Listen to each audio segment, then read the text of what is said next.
Welcome to this conversation with Open-Ended Design. We speak with activists and creators from around the world about design, technology, and culture, unpacking their work, generating new ideas, and exploring their dreams for the future.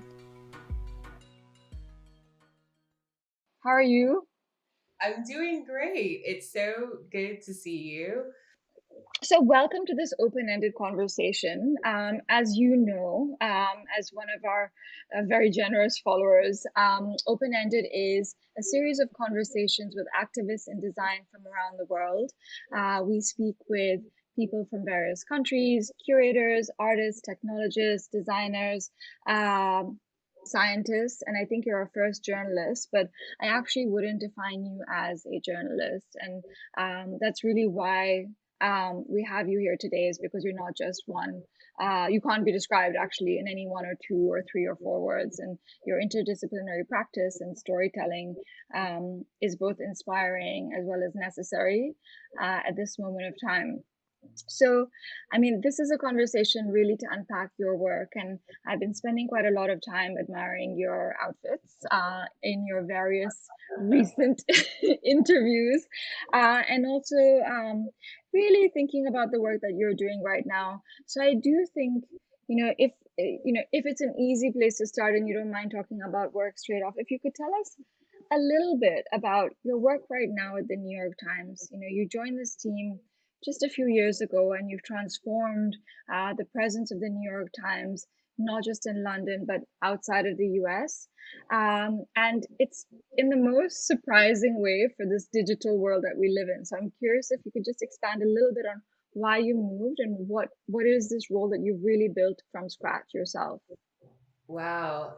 Well, thanks first for having me. I'm a huge fan of yours, Suhair, and I love how entrepreneurial you are off top to have started this open-ended platform to engage really interesting conversations. And so, yeah, I'm just happy to be part of the process. So in terms of work, happy to start off with talking about work. I actually like what I do, so I don't mind talking about it. I've actually been at the New York Times for 10 years now. This year marks 10 years, and I've spent the majority of that time in the newsroom as a journalist, as a photo editor, as a photo producer. And then 3 years ago, while I was a photo editor covering business and technology, I realized that I wanted to understand the business side of the organization better and to do more work on the quote unquote dark side. And so an opportunity came up to be the international events manager for the New York Times. And essentially, my remit is to make people abroad, particularly in Europe and in the UK, know that the New York Times is for them and that we have 150 journalists on the ground that are actually reporting on a range of issues, not just on politics, geopolitics, but also on books and culture and arts and food and theater. And so and we're covering this from a global perspective. And so before the pandemic, a lot of the events that we were doing, my team was doing, was really, in person, 1,000 to 2,000 seat theaters that we were selling out with really amazing partners. And we were doing conversations around, gender empowerment and bringing to life a lot of the coverage that came out of the She Said movement. We were looking at geopolitics. So we brought The Daily here, which is one of our biggest podcasts, to talk about how Brexit was impacting the UK and Europe. So it was really about bringing our talent to stages and having people actually engage with storytelling in real time, and then having a business model around that so that we were actually driving subscriptions, driving revenue, and driving business alongside with storytelling in person. Following the pandemic, everything locked down, obviously a huge blow for people in the live events, people gathering, business in general. So from concerts to sporting events, I very much fell into that category. We had to pivot, and we had to say and be honest with ourselves to say, in this moment of people being locked inside, what do we want to serve them, and what do they need? What do they need? And then how do we serve them? Really, that's the question. And we still wanted to tell stories at the heart of it, right? At the heart of everything that we're doing, it's bringing truth to power and using whatever platforms necessary, whether that be in person, whether that be print, whether that be digital, to tell the most pressing stories of our time. And so over the last year and a half, my team has been building out virtual programming. So events that happen just like what we're doing right now, where people can, RSVP to come and show up virtually from their homes to listen to our journalists speak with experts from anything ranging from climate change to sustainability. What does it mean to be Black in America today? The changing state of fashion, the fashion industry post lockdown. We're able to just provide, again, a breadth of coverage for people around the world. And now, because it's being done digitally as opposed to in a venue, we're able to reach way more people. So we're able to do this at scale, share our content at scale, but also we've found new revenue models for the business that we're pushing through sponsorship alignment with brands that also want to do the same thing that we're doing with being in front of really smart people. So long-winded way of saying it's been an incredible year of learning. You know, we're learning more and more every single day about just human behavior and what they want and what they need from a media organization like the New York Times, which is 160 years old and is a traditional print institution, and who's finding its way in this digital ecosystem. And having a virtual events portfolio has just been a nice one to add on to what subscribers can get as paid subscriber for the New York Times. I mean, that is incredible, and it's in such a short period of time. And I think obviously the key word there is that there's a revenue generating model attached to it, which I think in this era of, there is too much content online. All of us are either overwhelmed or tired or just don't pay attention to anything. And what you've been able to do really genuinely is to tap into it in a way that keeps it exciting and interesting and fresh. And I would say that a lot of this is because of you and who you are and what you bring to the table. What's really powerful for me, and all credit to the people that you work with, is, you came from a journalism background and you came to do something that was very much on the other side of the business.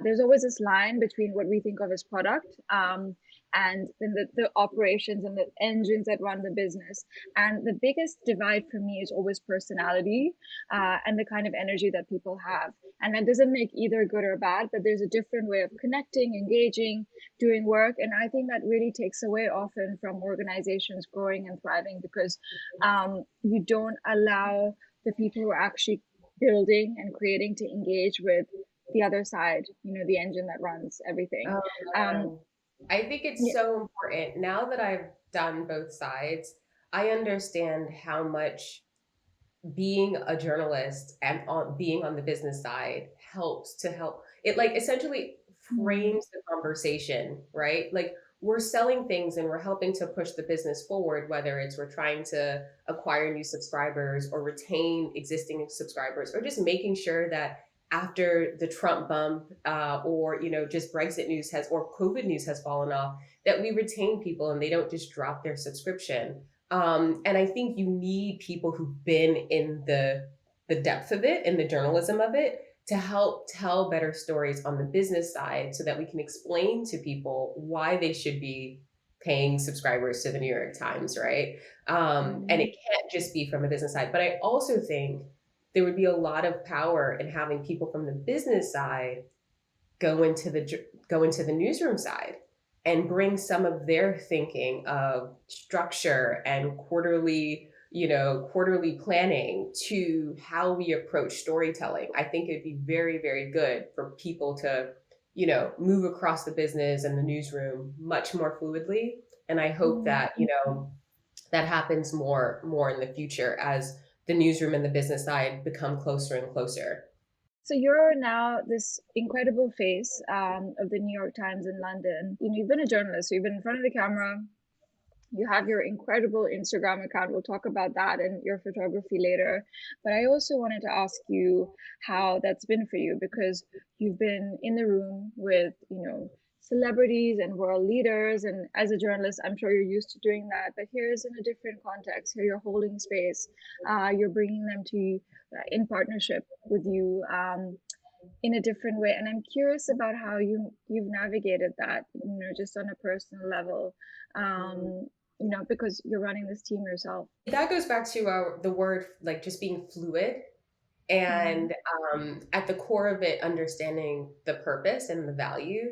And again, the purpose and the value is to bring truth, to distribute truth to the world and as much information to the world. And that can be packaged up so many different ways. That could be packaged up in, me in front of the camera, me behind the camera directing. It could be me interviewing people over Zoom or in person or traveling to another country or teaching, even to disseminate that information that we've all acquired.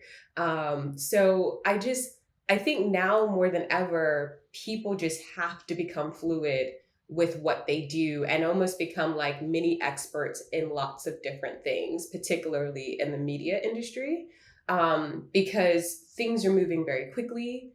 New tools of technology are moving very quickly.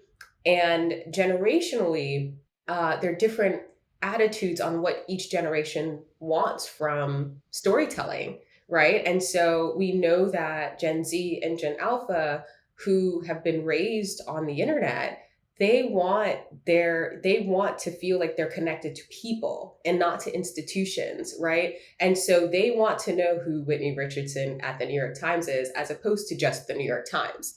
Where people in older generations want to be attached to the institution. They value the institution because the institution means that it's credible. And so I think that just understanding your audience segmentation, how they've grown up with these new tools, how they want to receive content and storytelling and information, and then just being able to adapt, I think is just really important on how I approach the work that I do and how I encourage and mentor people in the Mm-hmm. work that they're doing. I don't think you can be static and have a one size fits all approach anymore. And I think it's actually quite fun to be able to like try different things and experiment with different things as technology evolves. Yeah, and So it seems that the organization has probably also had to change their culture for that, or at least in my view, the old school newspaper houses were probably much more static in how they did things, and it sounds like an organization cultural shift also. yeah, I would say that for lots of organizations though, right? I've been at the Times for a long time, so I speak on, I can speak from that perspective, but there are a lot of media organizations that now understand the importance of letting people know that real people are telling the stories and that we're not phoning it in. So, and how do you do that? You get into television more so that you can give people more of the personality of the person who's actually on the ground, and letting people know that like they're actually, they're actually covering the floods in Germany. They're actually on the ground in California for the wildfires. They're not just Mm-hmm. like calling people up.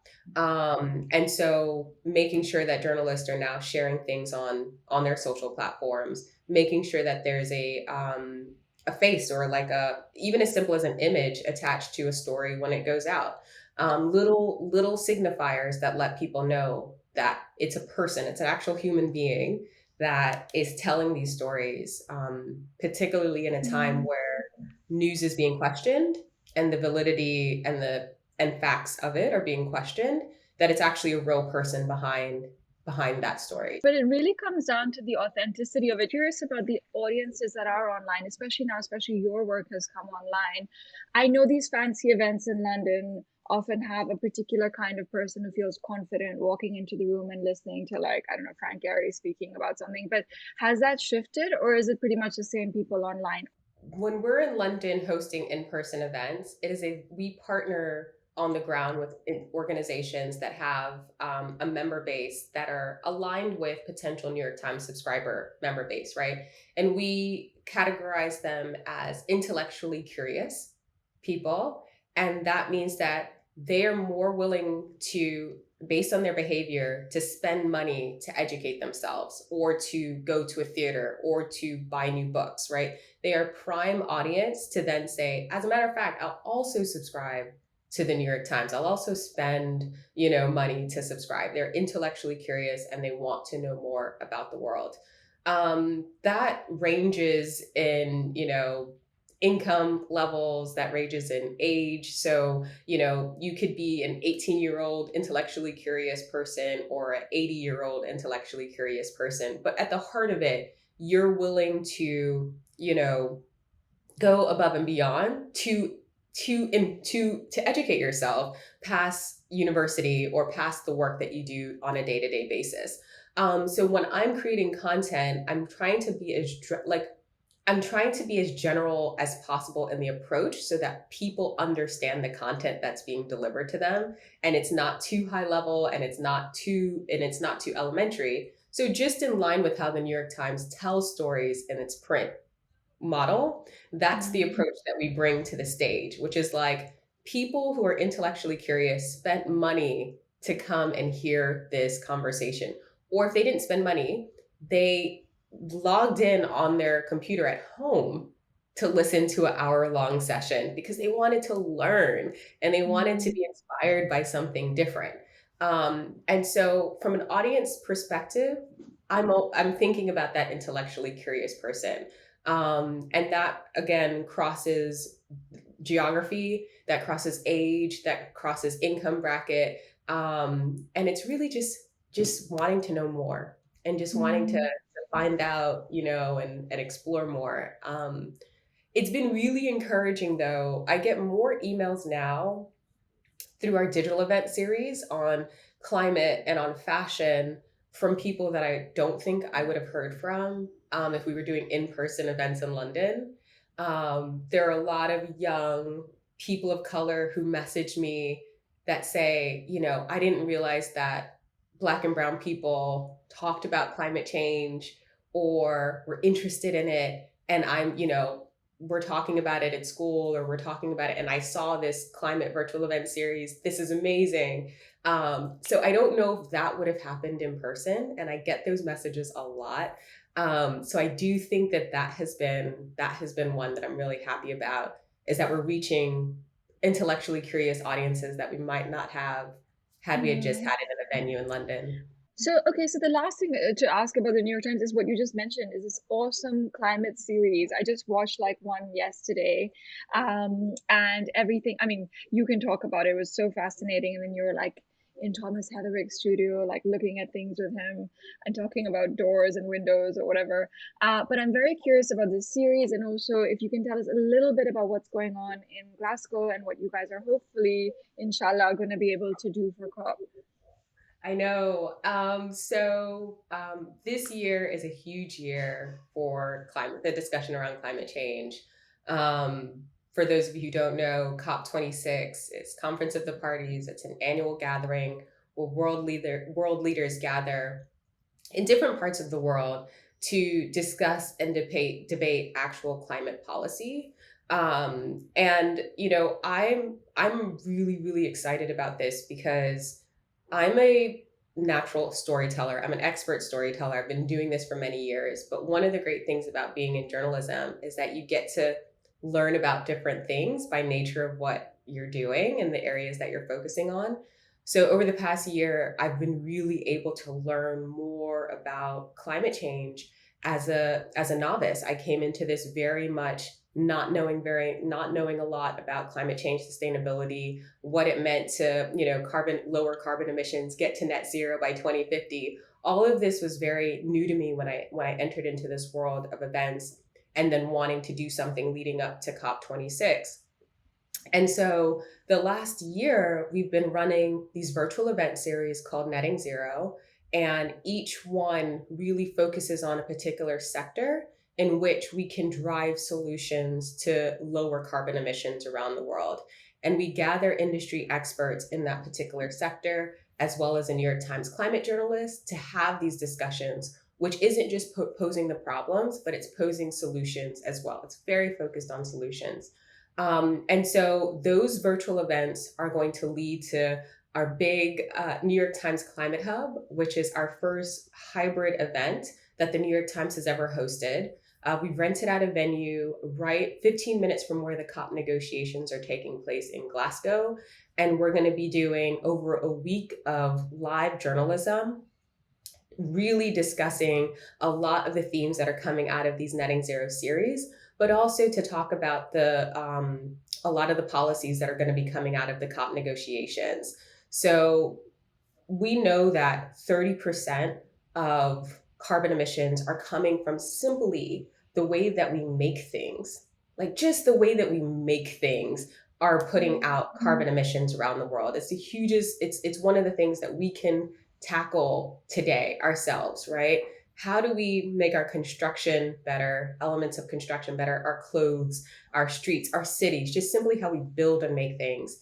I'm really excited to hear from world leaders on how we can tackle that, how we can lower our addiction to fossil fuel, how we can clear up our waters and our oceans, how we can redesign cities of the future coming out of lockdown and everything that we've learned, and just how we collectively lower our carbon emissions, knowing that, the people that will be impacted the most will be in the global south, who are actually emitting the least amount of carbon. And so it's a collective action, but actually we need to support everyone and not put just the blame on one group of people to fix it when everything goes up in smokes, literally. And we don't have that much time to do it, right?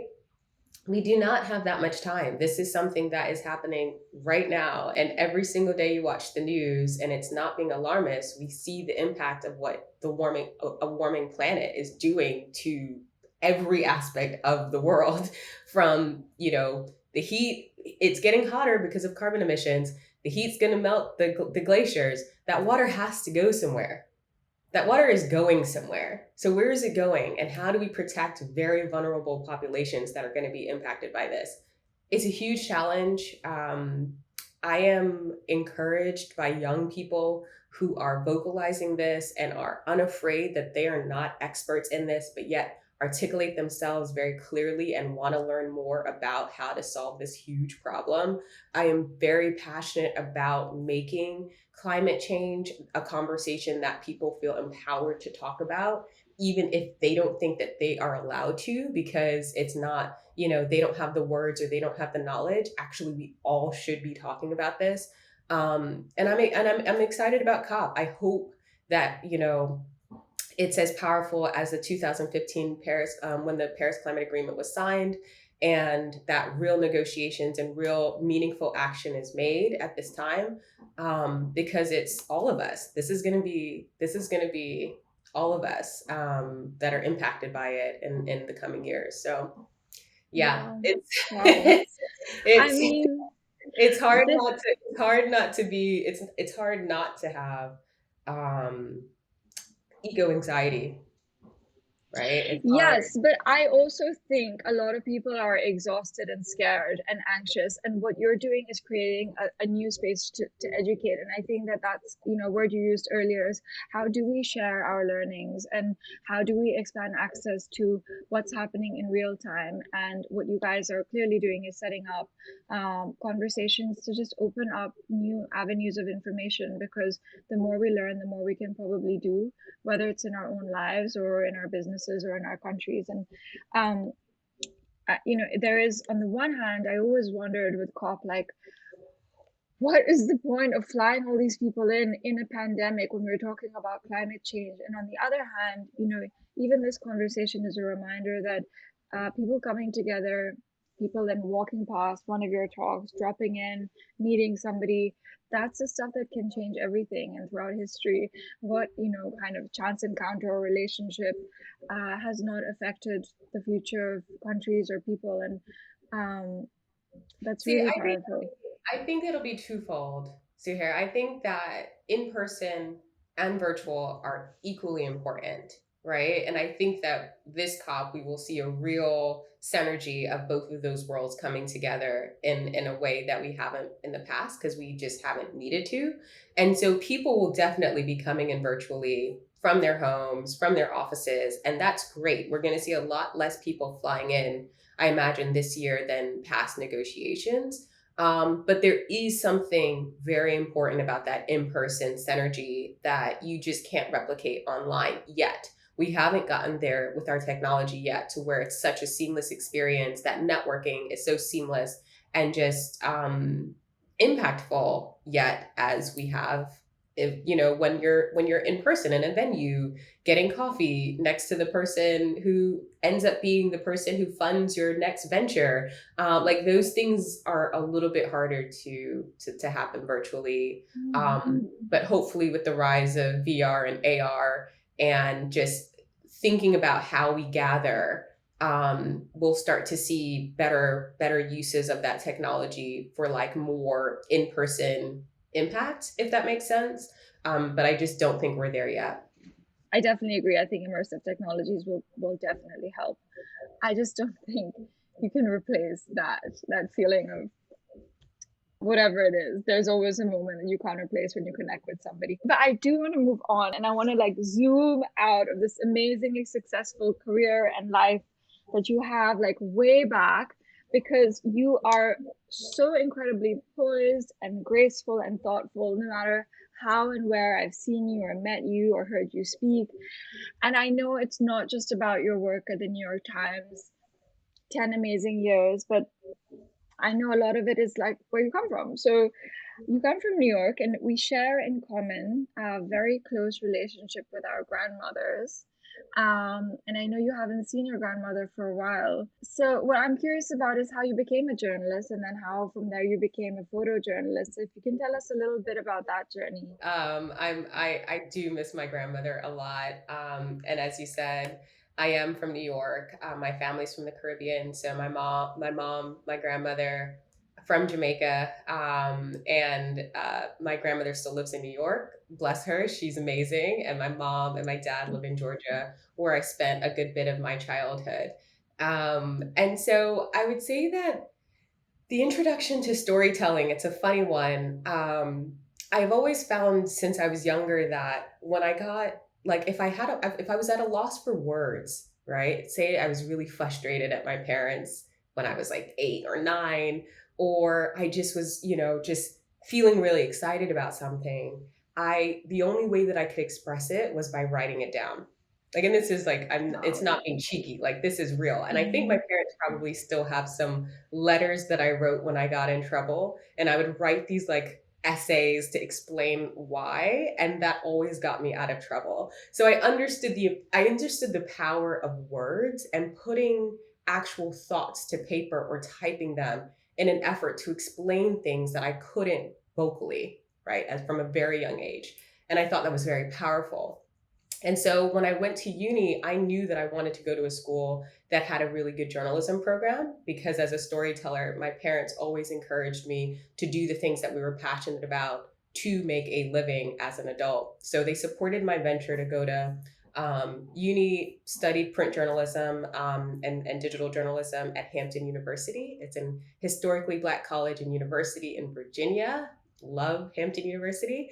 They had a great journalism school and while I was at And so uni, that's 4 years of studying journalism, pretty much. 4 years, I studied journalism. I had a number of reporting internships. So one of my first ones was at uni, was at the Commercial Appeal in Memphis, Tennessee. It was my first reporting job, What and is that? it's a local newspaper in Memphis. And they had an internship program. I'd never been to Tennessee in my life. And I got this summer internship, and I was like, I'm going to be a reporter for the summer. And it was like old school before even Mm. Google Maps. So, like, if you had to go on assignment, they gave you like an actual map, and you had to like use a phone book to find the address and the location of where you were going. It was all a long time. I can age myself because I feel pretty comfortable with where I am. When I started, I was phone book and map to get to a story's location. And one of my first stories that ever made the front page of the paper was of a young girl who was 18 years old, and she was on her way to college. She had just received a full ride to college, and she was hit by a hit and run. She was hit and killed. Like, she was struck by a driver who hit her and killed her in the street, and they drove off. And she was a young Black girl. And my editors told me to go to her house to speak to her parents to get a story. Like, I was supposed to go write that story. And I Wow. was like, wow, right? I was 19 years old. I was like, oh my God, I could have been that girl. I was just her age. And so when I arrived to this young girl's house in Memphis, Tennessee, there was police tape everywhere. Her parents were turning everyone away. And I came up and I knocked on the door. They opened it. I said, I would love to tell your daughter's story. I'm a reporter with the Commercial Appeal. And they let me in. So I was like the only Oh, person who they let in. And I think it was because I looked like I could have been their oh, and so I spoke to the family. I went into her bedroom. I saw like her high school graduation cap. And I wrote this really beautiful story about who this girl was, her ambitions for college, and how it was all taken away because someone had hit and killed her and couldn't be found. And that story ran on the front page of the paper. And I believe that weeks later, they found out who did it based on the story and just really? the awareness that it brought Oh, to the city. amazing. And I knew, and I said from that moment, I was like, this is incredibly powerful to be able to capture content, capture information, disseminate it, use my like flair for just writing and Mhm. storytelling to tell a story that's important for people to care about, that actually made a positive impact on a family who had just lost their daughter due to something that was so silly, but happens every single day. That's so validating, my God. And that happened when I was like Mm, 19 years old. And mm. it only increased my passion for storytelling, and capturing again and disseminating information has only increased over the years. And so, I've just, going from journalism and then graduating from school, I ended up working at a company called Afropunk, which was my Mm, first job out of college. cool. Many know what Afropunk is now. But when I graduated, no one knew what Afropunk was, this huge multicultural festival that now goes and travels around the world. I was one of their first employees. I helped them start their website when I was 20 Wow. something years old.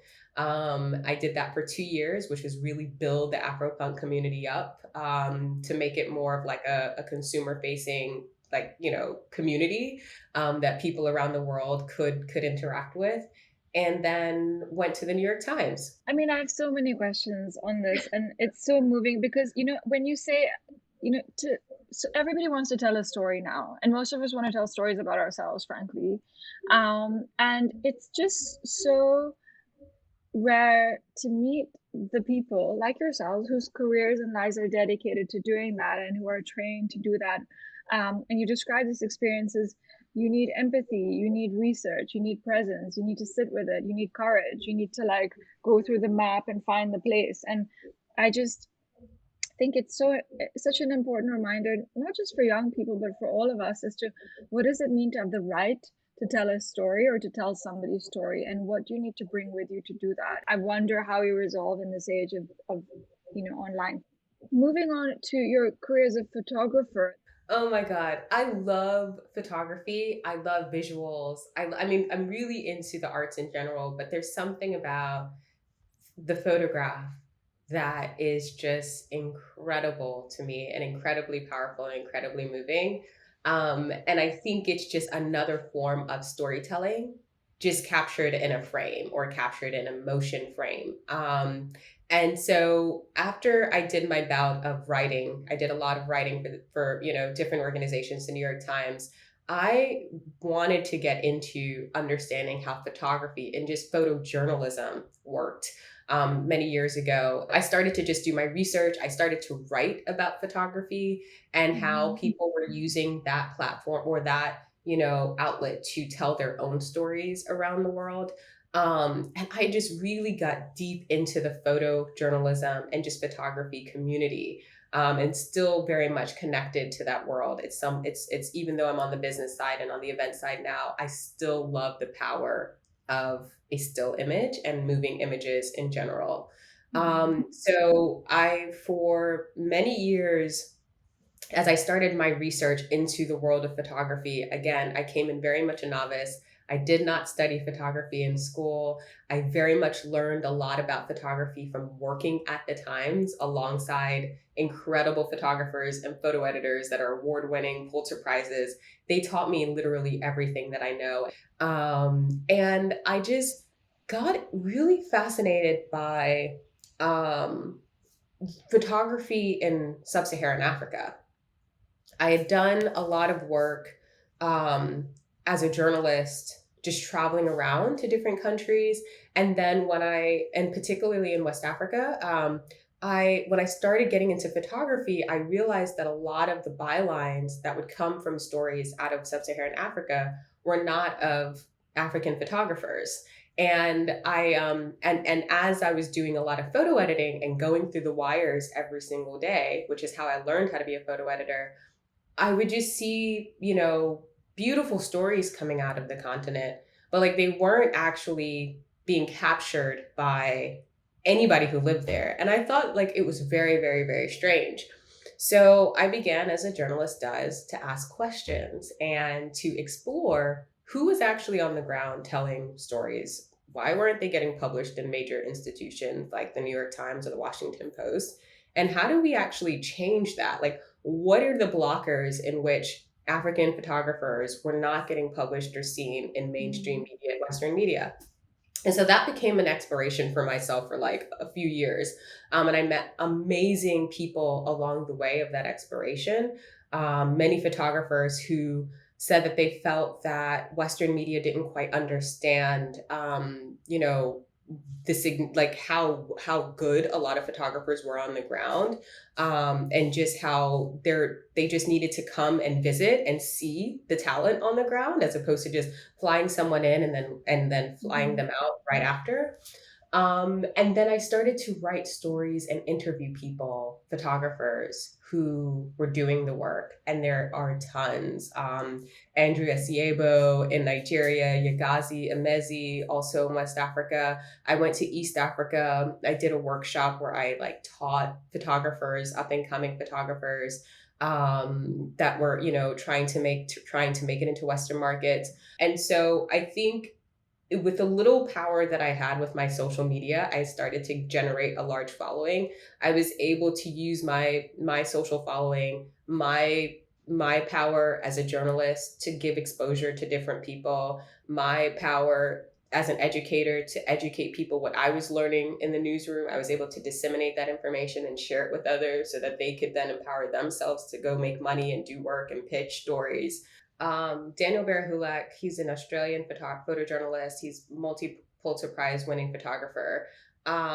During the Ebola outbreak in Liberia many years ago, Daniel went and took these incredible. I mean, the photos that he took of what was happening in Liberia and that side of the world at that time, I believe truly changed policies. Like it forced world leaders to take a look and say, these images that were running on the front page of the New York Times, we need to do something to help these people. And it was incredible the work that Daniel did.